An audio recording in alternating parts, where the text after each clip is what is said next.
जय श्रीकृष्ण. भगवद्गीतेचं महात्मा ऐकल्यानंतर तिच्याकडे बघण्याचा आपला दृष्टिकोन बदलतो. आपण अत्यंत आदराने तिचा अभ्यास करावा असं आपल्याला वाटू लागतं. म्हणून प्रथम महात्म्य सांगितलं. अशा भगवद्गीतेची सुरुवात होते ती धृतराष्ट्राच्या प्रश्नाने. धृतराष्ट्र विचारतो, धृतराष्ट्र उवाच धर्मक्षेत्रे कुरुक्षेत्रे समवेतायुत्सवः मामकः पांडवाश्चैव किम कुर्वत संजय. हे संजया, धर्मक्षेत्र असलेल्या कुरुक्षेत्रात युद्धासाठी उत्सुक होऊन एकत्र असलेले माझे पुत्र आणि पांडूचे पुत्र काय करीत आहेत? इथे कुरुक्षेत्र असलेल्या रणांगणाला धर्मक्षेत्र असं धृतराष्ट्र म्हणतोय. त्याची काही कारण आहेत.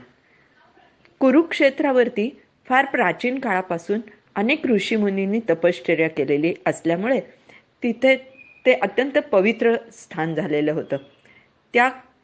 त्या स्थानामध्ये सद्गती प्राप्त करून देणारं ते स्थान, त्या स्थानाला सद्गती प्राप्त करून देणारं स्थान असं मानलं गेलं आहे. ग्रहण काळात इथं दिलेलं दान अत्यंत पुण्यकारक होतं असं मानलं जातं. अशा या धर्मक्षेत्रात असलेल्या कुरुक्षेत्र वरती माझे पांडव आणि कौरव काय करत आहेत? तर कुरुक्षेत्र हा अत्यंत विशाल मैदानी प्रदेश आहे. इथे घोड्यांसाठी चरण्यासाठी भरपूर चारा उपलब्ध आहे, जलसुविधाही उपलब्ध आहे. अशा या कुरुक्षेत्रावर माझे पुत्र काय करत आहेत? आता मामक का माझे पुत्र काय करत आहेत असं विचारण्याचं कारण, दुर्योधनाला स्वतः भगवान श्रीकृष्णांनी, महर्षी वेदव्यासांनी, विदुरांनी, गांधारींनी आणि स्वतः धृतराष्ट्रांनी अनेक वेळा युद्ध करू नकोस, त्याचे वाईट परिणाम होतील असं समजावून सांगितलं होतं. पण त्यांनी कधीच ऐकलं नव्हतं. तेव्हा त्याच्यावर या कुरुक्षेत्रा असलेल्या या पवित्र भूमीवर उभं राहिल्यावर त्याच्यावर काही परिणाम झाला आहे का, हे धृतराष्ट्राला जाणून घ्यायचं होतं. तसं बघायला गेलं ना तर दुर्योधन हा सर्वथा वाईट नसावा. त्याला पांडवांबद्दल मत्सर असल्यामुळे तो टोकाला जाऊन त्यांच्याशी वाईट वागलाय. पण तो जर खूपच वाईट असता तर तो 11 औक्षहिणी सैन्य जमा करू शकला असता का, असा प्रश्न पडतो. परमपूज्य माझे गुरु महाराज म्हणतात, तेव्हा जर लोकशाही पद्धतीने मतदान झालं असतं तर पांडवांना राज्य मिळालं असतं का? पांडवांचं काय झालं असतं? आजही आपण त्याचे परिणाम बघतोय लोकशाहीचे. असो, धृतराष्ट्राला वाटलं पवित्र क्षेत्रात आल्यावर अविवेकी माणसालाही विवेक सुचतो, तसा या दुर्योधनामध्ये काही बदल घडलाय का हे बघावं. म्हणून तो संजयाला विचारतो, माझे पुत्र काय करत आहेत? तसंच तो पुढे म्हणतो, पांडव काय करत आहेत? हे विचारण्यामागे ही कारण आहे. युद्धाच्या अगदी 1 दिवस आधी धृतराष्ट्रांनी संजयाला आपला दूत म्हणून पांडवांकडे पाठवलं होतं आणि सांगितलं होतं की माझे पुत्र तर माझं काही ऐकत नाहीत, पण तुम्ही पांडव सज्जन आहात. तुम्हाला या युद्धामुळे सर्व समाजाचं किती नुकसान होणार आहे हे कळतंय. खूप नरसंहार होईल. खरोखरी घराघरातली कर्ते पुरुषच नष्ट झाले तर स्त्रिया अनाथ होतील आणि स्वैराचार वाढेल. कुलधर्म आणि कुलाचार इत्यादी धार्मिक विधी करणारं कोणी राहणारच नाहीत. अख्खी तरुण पिढी नष्ट होऊन जाईल आणि त्याबरोबर वयोवृद्ध ज्ञानवृद्धही या युद्धात मारले जातील. त्याचा विपरीत परिणाम समाजावर घडेल आणि विशेष करून स्त्रियांवर होईल. अशा प्रकारे सांगून शत्रूच्या मनाचे धैर्य युद्धापूर्वीच निकामी करण्याच्या या पद्धतीला मंत्रयुद्ध म्हणतात. ती पद्धती धृतराष्ट्राने वापरली होती. त्याचा युधिष्ठिरादी सज्जन पांडवांवरती काही परिणाम झाला आहे का हे त्याला पाहायचं होतं. म्हणून तो संजयाला विचारतो, मामका पांडवाश्चैव किम कुर्वत संजय. पांडव तरी सुद्धा युद्ध करायला सज्ज झाले आहेत का असं त्याला पाहायचं होतं. आता हा प्रश्न तो संजयालाच का विचारतो हेही आपल्याला सगळ्यांना माहीत आहे की संजयाला भगवान वेदव्यासांच्या कृपेमुळे दिव्य दृष्टी प्राप्त झाली होती. त्यामुळे हस्तिनापुरात बसून कुरुक्षेत्रामध्ये काय काय चाललंय हे तो बघू शकत होता आणि त्याप्रमाणे तो धृतराष्ट्राला सांगू शकत होता. म्हणून त्याला प्रश्न विचारतो. त्यावरती संजय बोलायला सुरुवात करतो, दृष्ट्वा तु पांडवानिकम व्यूढन दुर्योधनस्तदा आचार्यमुपसंगम्य राजा वचनमब्रवीत. दृष्ट्वा तु पांडवानिकम, दृष्ट्वा तू, आणि ते पाहून, काय पाहून?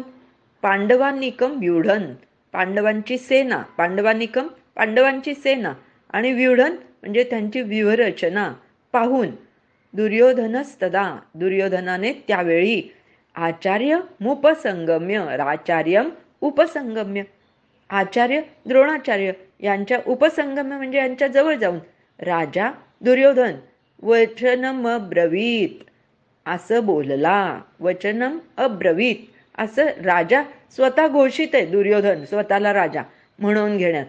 नाहीतर खरं तर धृतराष्ट्र हा राजा आहे, अजून आहे तोच राजा, पण स्वतः स्वघोषित राजा आहे दुर्योधन. आणि त्याचाच उल्लेख संजय धृतराष्ट्रापुढे करतोय की तो राजा दुर्योधन असं द्रोणाचार्यांना असं म्हणाला. आता या श्लोकाचा थोडासा आपण विचार केला तर संजयाची पहिली दृष्टी दुर्योधनावरती का जाते? कारण त्याला माहिती आहे आपला राजा पुत्र मोहित आहे. हे किती चांगलं माहिती आहे त्याला. दुर्योधन हा धृतराष्ट्राचा वीक पॉइंट आहे हे त्याला चांगलं माहीत आहे. तर अतिप्रेम आहे त्याचं पुत्रावरती आपल्या. कारण ना दुर्योधनाच्या जन्माबरोबरच असंख्य अशुभ संकेत प्राप्त झाले होते. खूप कुत्री रडायला लागली होती, गाढवांच्या ओरडण्याचे आवाज ऐकू येत होते. असं सगळे अपशकून आणि त्याची पत्रिका बघून विदुरजींनी धृतराष्ट्राला अशा पुत्राचा त्याग करावा असं सांगितलं होतं. पण तेव्हाच सुद्धा नवजात बालकाला सुद्धा टाकून देण्याची क्षमता पुत्र स्नेहसे मोहितू असं ज्ञानेश्वर माऊली त्याचा उल्लेख करतात.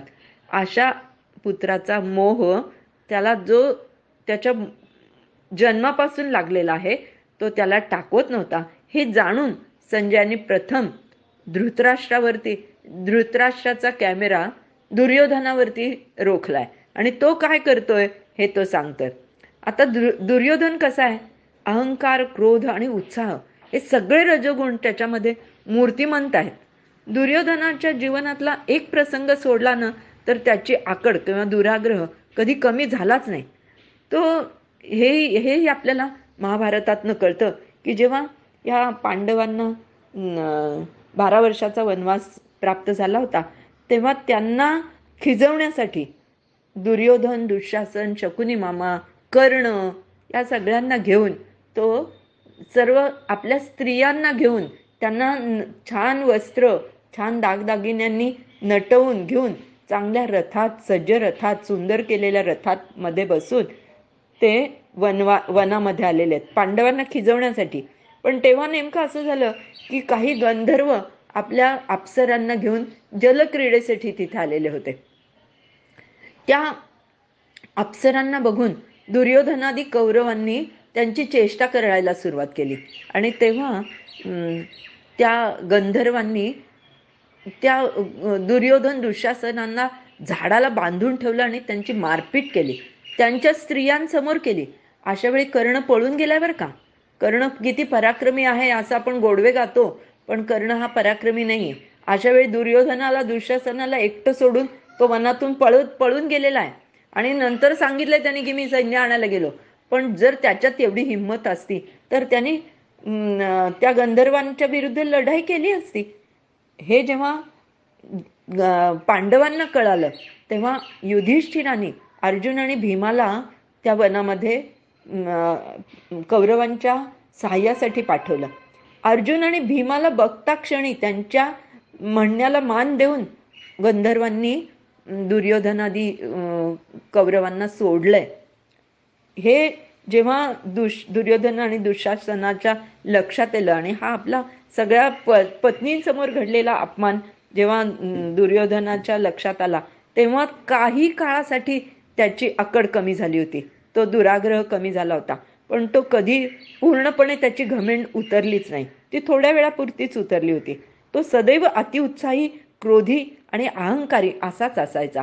असा दुर्योधन राजा आचार्यमुपसंगम्य राजा वचनम ब्रवीत, तो काय म्हणतो ते पुढच्या श्लोकात बघूया. श्लोक 3. पश्येताम पांडुपुत्राणाम आचार्य महतीं चमुं व्यूढान् द्रुपदपुत्रेण तव शिष्येण धीमता. पश्येताम, पहा पहा, काय पांडुपुत्राणाम, पांडवांच्या पुत्रांनी हे आचार्य महतीम चमू मोठी सेना उभी केलेली आहे. व्यूढान द्रुपदपुत्रेण, द्रुपदपुत्र कोण तर धृष्टद्युम्न, त्यांनी व्यूढान रचलेली व्यूहरचना पहा पहा. हे आचार्य, हे द्रोणाचार्य आचार्य, तुम्ही पहा की पांडवांच्या सेनापती धृष्टद्युम्नानी पांडवांची सेनेची रचना कशी केली आहे हे बघा. तव शिष्येण धीमताम, धीमताम बुद्धिमान शिष्य, तुझा शिष्य, तुमचा शिष्य, आपला शिष्य, त्यांनी जी पांडवांची व्यूहरचना केलेली आहे ना ती बघा. हे म्हणण्यामागे सुद्धा दुर्योधनाची अक्कल बघा कशी चालते. दुर्योधन द्रोणाचार्यांना खिजवण्यासाठी म्हणतोय. द्रुपदपुत्र धृष्टद्युम्न याची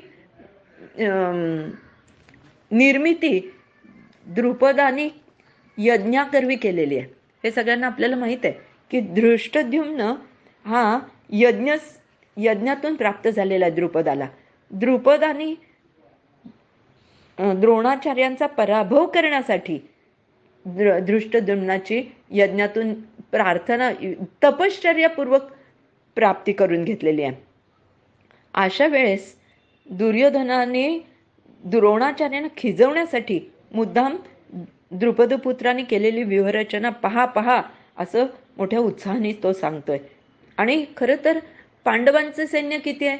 7 औक्षणी, कौरवांच्याकडे 11 औक्षणी आहे. आणि तरी तो म्हणतोय त्यांनी केलेली मोठी सेना पहा, महतींचमुम म्हणजे मोठी सेना ती पहा, आणि त्यांनी केलेली युद्धरचना पहा. आता धृष्टद्युम्नाचा जन्म द्रोणाचार्यांना मारण्यासाठी केलाय ही गोष्ट सर्व जनतेला माहिती आहे. द्रुपदाने पुत्र कामिष्ठी यज्ञातून द्रौपदी आणि धृष्टद्युम्न यांना प्राप्त केलंय याची जाणीव करून देऊन त्यांच्या जीवाची बाजी लावून ते कसे लढतील यासाठी तो हे वाक्य बोलला असं मला वाटतं. जय श्रीकृष्ण. इथं आपण थांबूया. उद्या आपण पुढचा भाग बघू.